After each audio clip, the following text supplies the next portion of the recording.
Hi all. Today we will be discussing about the biomechanics or the structure and function of thoracic region. So basically our thoracic region is composed of 12 thoracic vertebrae. So all these 12 vertebrae are similar in their characteristics, but there are some changes in their function due to the arrangement of the zygapophyseal joint, or due to some mobility factors. So the thoracic vertebrae are there to the basic structural design except for some minor variations. So as we can say in generally all the 12 vertebrae are similar in their structure and function, but there can be some variations mainly due to the surrounding structures or due to the function which they are involved in. So in this 12 vertebrae, the first and 12th vertebrae are called as transitional vertebrae. So transitional just means the first vertebrae actually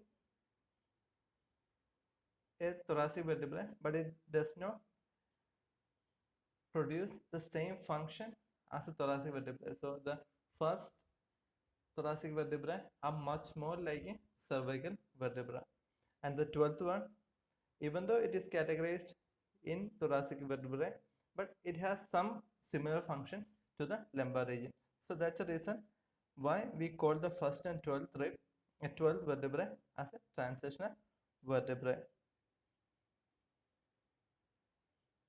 So the first thoracic vertebra has a typical cervical shaped body with transverse diameter practically twice the anterior posterior diameter. So as we can see in the cervical region, the transverse diameter is more than the anterior posterior diameter. So when we look into the first thoracic vertebrae, the same function can be found in thoracic vertebrae also. In thoracic vertebrae, the transverse in the first thoracic vertebrae, the transverse diameter is much more than the anterior posterior diameter. But when it comes down, when we go to T2, T3 and downward, all the vertebrae has an equal anterior posterior and transverse diameter. But due to this dissimilarity in the first thoracic vertebrae, we actually call it as a transitional vertebrae. The 12th thoracic vertebrae has thoracic-like superior zygapophyseal articulation facet, and but the inferior zygapophyseal facet, however, more likely a lumbar like convex surface. So all the zygapophyseal facet in the thoracic region are either flat or a much more of concave surface. So but when it comes to down to the lumbar region, the zygapophyseal joint facet are actually a convex surface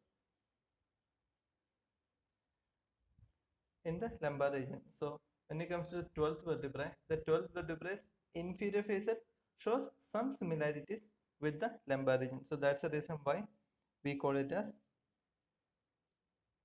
the first and 12th vertebrae are a transitional vertebra.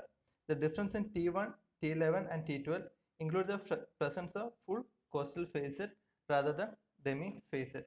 So in the thoracic vertebrae, one of the main articulation is the ribs. So we have 12 pairs of ribs. Each ribs are getting attached or articulated with the body of the vertebrae.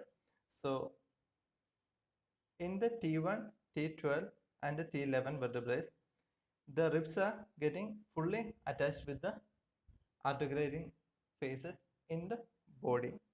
But in all other vertebrae, that means from T2 to the T10, they don't have a full articulation. They have a demi facet. Just means that half of the facet are present in the body, and the rest of the half are presented over the intervertebral disc. So that's the difference between T1, T12, T1, T12, T11, and the rest of vertebrae. So that's a one are the difference. And it got a smaller vertebral canal mainly because the pedicles are directed more posteriorly and less laterally than in any other region. So the pedicles are the structure which is forming a lateral surface for the vertebral canal. So if it is placed more laterally, we can say that there is enough space for the vertebral canal or the spinal cord to pass. If the pedicles are not placed too laterally, it can reduce the space in the intervertebral canal. So in all thoracic region, there is a small vertebral canal, mainly caused due to there is no much more lateral deviation for the pedicles. So next we will be talking about the body. What are the properties of the body of thoracic vertebrae? As we said earlier, it has equal transverse and anterior posterior diameter. But when it comes to the cervical region, in the cervical region, the transverse diameter is much more than anterior posterior diameter. But when it comes to the thoracic region, both anterior posterior and the transverse diameter are equal. So because of this particular property, a thoracic vertebrae got much more stability than a mobility function. In the cervical region, we have a free mobility which can be provided because of this anterior posterior diameter difference.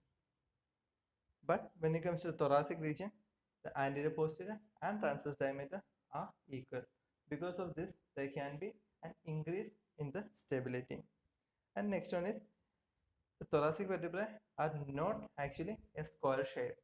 So when we look into the vertebral bodies, most of the vertebral bodies are in a square region, are in a square shape.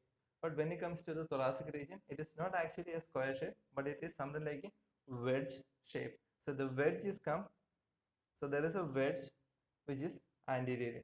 So in the anterior part of the body, it's not actually exact a rectangle, but it goes for a wedge shape. Because of this wedge shape, why there is a wedge shape is mainly because we have a kyphotic curve in the thoracic region. So the kyphotic curve is maintained by this wedge shape. So one of the reason which is maintaining this kyphotic thoracic region is because of this wedge shape. So in this wedge shape, the posterior height is greater than the anterior height. So just means that the anterior surface is, so this is the anterior surface and this is the posterior. So this posterior height is higher than the smaller anterior height is. So you can see that it is not actually a square shape, but it has some wedge. Due to this wedge, we have a kyphosis. So in the kyphosis, we have something like a anterior concave surface. So this anterior concavity of thoracic spine is mainly maintained due to the shape of intervertebral body or the wedge shape body of vertebrae. And next we have demifacet for the articulation with the heads of ribs are located on the posterior lateral corners of the vertebrae plateau.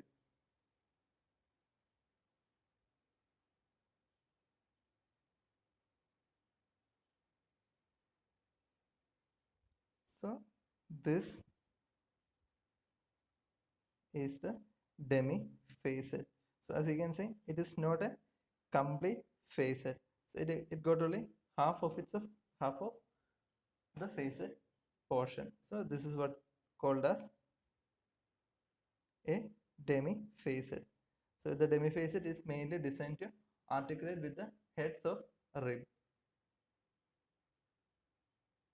So these are the basic structure. What are the things which are there in body? So mainly, what is the shape of body, how it is differ from other vertebrae, and what are the articulating faces which we can found in the body. So main articulation which we can have with the vertebral body is the head of rib. So the head of rib attached to the body through the demifacets. Next is arches. So the vertebral arch is mainly formed by pedicles, laminae, psychophyseal articulating process, transverse process and spinous process. So as in other vertebrates, our thoracic vertebrae also got all the arch structures. The pedicles, these are generally faced posteriorly with little to no lateral projection, creating a small vertebral canal. So the pedicles are the first attachment to the body. So usually in the lumbar and the cervical region, the pedicles are placed much more laterally to create a wider vertebral canal space. But when it comes to the thoracic region, the pedicles are not actually laterally placed with a minimum or a no lateral deviation. So in the thoracic region, the vertebral diameter of vertebral canal is reduced because of this orientation of pedicles. Next is laminae. The laminae are short, thick and broad. Zygapophyseal articulation. The superior faces are thin and almost flat and face posteriorly and slide superiorlaterally to have the attachment with the adjacent or the overlying vertebrae. The inferior faces face anteriorly and slide superior medially to have attachment with the vertebrae which is down to the. Next is transverse process. The transverse process have thickened end that support paired oval facets for the articulation of tubercle of ribs. So this is the transverse process. So this is the transverse process. In the transverse process, there is one thing called as costotubercular facet. This costotubercular facet is mainly to have attachment with the tubercle of a rib. So the rib got two attachment to the vertebra. So one is on the body with the demifacet and second one to the costotubercular facet with the tubercle of ribs. So that is a difference in thoracic vertebrae or the transverse process of thoracic vertebrae when we compare with other transverse process of spinal column. The spinous process, it's slope inferiorly and from T5 to T8 it overlaps the spinous process of adjacent inferior vertebrae. The spinous process of T11 and T12 are triangular and project horizontally. So it's usual thing. All the in the cervical region, the spinous process are not face too much of inferiorly, but when it comes to thoracic region, the spinous process are actually placed inferiorly, covering the adjacent vertebral body and adjacent spinous process of the vertebral body. But when it comes to the last thoracic vertebrae, that means the T11 and T12, this spinous process articulation comes much more horizontal. Next is intervertebral disc. Thoracic intervertebral discs are thinner than those of other regions, especially in the upper thoracic segments. And because of this particular property, it is not much more thick. It can limit the mobility of this particular thoracic region. Ratio of disc size to vertebral size is smallest in the thoracic region, which result in greater stability and less mobility. So the ratio between disc and vertebral body is smallest in this thoracic region. So the ratio is not as much as we can found in cervical and in the lumbar region. And because of this particular property and because of this thickness of intervertebral disc in the thoracic region, it limits the mobility. So there is no much more of mobility are present in the thoracic region. And the intervertebral disc is also a wedge shape to have a proper attachment with the vertebral bodies. So that's the properties of intervertebral disc. Next is articulation. What are the articulations which we can found in the thoracic vertebrae? First one is interbody joints. So we have an articulation between the body of vertebrae in the thoracic region. There's a flat vertebral surface that allow for all translations to occur. So the intervertebral joints are mainly between the flat vertebral surfaces. So in that, the main movements which are happening are the translations. So there is not much more of flexion or extension or the rotatory movements can happen in this thoracic region. So when it comes to the cervical region, we do not have a flat articulating surface between the body of vertebrae. So actually in the cervical region, we have something called as a concave facet. So that will allow, to an extent, it will allow some mobility. But when it comes to thoracic region, it is actually a flat articulating surface. And because of this, there is not much more of movements are possible, but there can be some amount of translations are possible. Next is zygapophyseal joints. Plain synovial joint with some fibroadipose manicoids. These joints lay approximately 20 degrees off the frontal plane, which allows greater range of motion into lateral flexion and rotation and less range of motion into flexion and extension.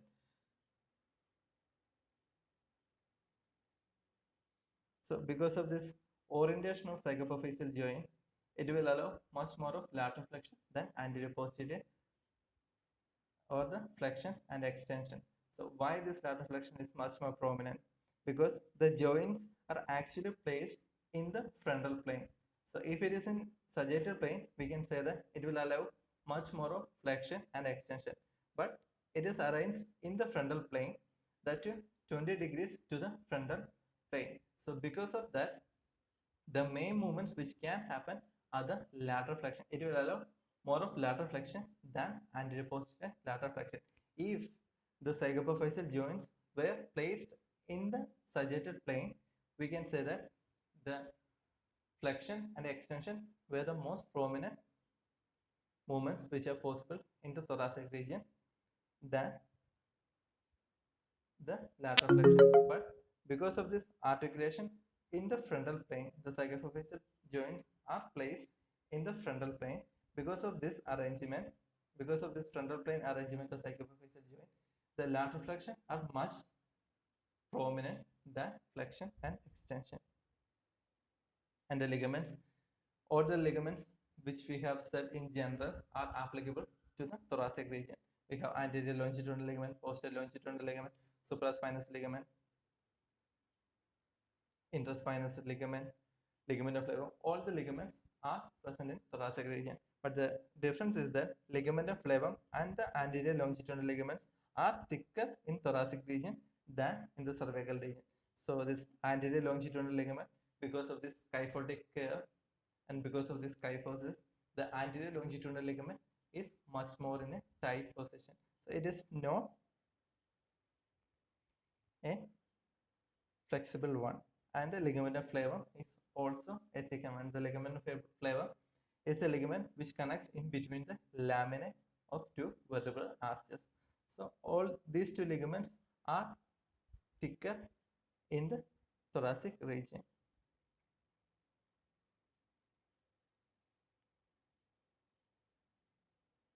So function of thoracic region. The thoracic region is less flexible and more stable than the cervical region. So the stability of thoracic region is mainly depend on the shape of body and the arrangement of intervertebral disc and ligament structure which is surrounding to the thoracic region. So because of this wedge shape, it is actually tightened. So all the thoracic vertebrae are in a position of stability, or it's a stable position. And we also have a wedge-shaped intervertebral disc that also increase the stability of thoracic vertebrae.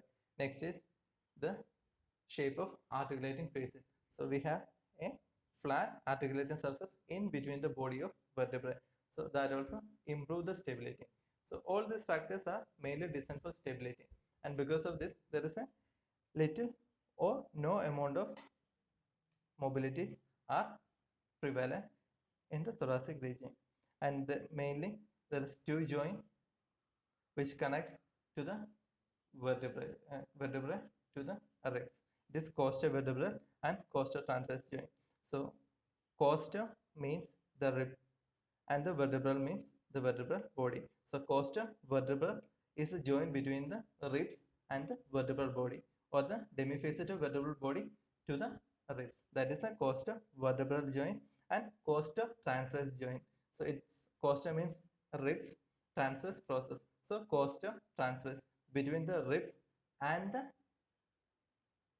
costa tubercular of the transverse process. So these are the two joints which connects with the ribs. So in between body and the ribs we have demifacet, and in between ribs and the transverse process we have oval facets. So these are the properties of attachment with the ribs. And kinematics, what are the movements which is mainly taken place in the thoracic region? Range of flexion and extension is extremely limited in the upper thoracic region, mainly because the cyclophysial joints are oriented in the frontal plane, and because of this frontal plane orientation, flexion and extension are limited, but lateral flexions are possible.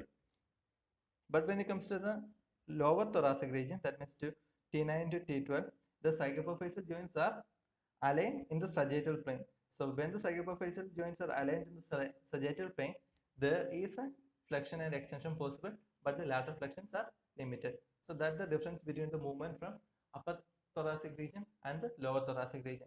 In upper thoracic region, the flexion and extension are limited mainly because of frontal plane arrangement of cyclophysial joint.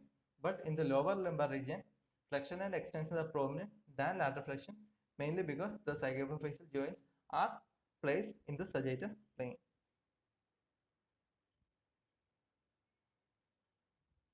Lateral flexion and rotations are free in the upper thoracic region. So whenever we talk about lateral flexion in the spinal column, the lateral flexion is happening mainly by a couple reaction. So there will be an associated rotation which is happening in the thoracic region when we attempt for lateral flexion. Next is kinetics. What are the forces which is acting on thoracic region? Increased compression forces in comparison with the cervical region because of the greater amount of body weight that needs to be supported and the region's kyphotic shape. So in the cervical region we have less amount of compression force, but when it comes to thoracic region, the compression force is actually increasing, mainly because we have a whole upper body weight which needs to be supported and stabilized. So whole the upper body weight give a much more higher compressing forces, and also we have a kyphotic curve, and because of this kyphotic curve our body's gravity falls anteriorly to the vertebral bodies, and because of that the compressive forces in the vertebral bodies are higher than cervical region. The line of gravity falls anterior to the thoracic spine. This produces a flexion moment on the thoracic spine that is counteracted by the posterior ligament and spinal extensors. So in the thoracic region, because of this kyphotic curve, we have the line of gravity is actually anterior to the vertebral bodies, and because of this anterior placement of uh, gravity, there is a flexion moment is produced, and this flexion moment is limited or restricted by the posterior structures, mainly by the posterior ligaments and the posterior extensor muscles. So these are the things which is actually opposing this anterior flexor momentum.